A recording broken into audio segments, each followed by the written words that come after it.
தாவேகா வந்து தனித்து போட்டியிடும் அப்படின்ற போல சொல்லியாச்சு. இப்போ என்டிஏ கூட்டணியும் அவங்களுடைய பலத்தை வந்து மதுராந்தகத்துல காட்டியாச்சு. இண்டி கூட்டணியும் அவங்க வந்து இருக்காங்க. அவங்க ஸ்டாண்ட் பையா இருக்காங்க. இப்போ வந்து தமிழ்நாட்டில் 2026 தேர்தலுக்கான இறுதி கட்ட கூட்டணி வந்து உறுதியாயிடுச்சா? இன்னும் உறுதி ஆகல. தேமுதிக முடிவு எடுக்கணும். திமுக நோக்கி தான் நகருவாங்க. இரட்டை இலக்கம் கேட்குறாங்க. திமுக ஒற்றை இலக்கம் இரட்டை இலக்கிட்ட நெருங்கி வராங்க. திமுக போறதா அவங்களுக்கு நல்லது. எதிர்கால அரசியல் 2029 பெரிய போரா வருவாங்க திமுகவோட போயிட்டாங்கன்னா. ஓபிஎஸ் திமுக சேரதுக்கு வாய்ப்பு இருக்குது. ஸோ அரசியல் கட்சிகள் தங்களுக்கு எது நன்மையோ அதுக்காக தான் போவாங்க. வேற யார் இருக்கா? டாக்டர் கிருஷ்ணசாமி இருக்காரு. ஓபிஎஸ் திமுக போறதுக்கு வாய்ப்பு இருக்குது. அது சேகர் பாபு ராமதாஸ் ஒரு பக்கம் இருக்காரு. ராமதாஸ் தான் ரொம்ப சிக்கல் பண்ணிட்டார் ஐயா. என்ன செய்ய முடியும்?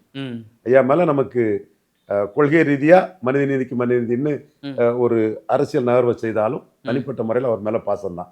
என்னைக்கும் அந்த அரசியலை தாண்டி ஐயாவை நான் குறை சொல்லி எதுவும் பேசியிருக்க மாட்டேன்.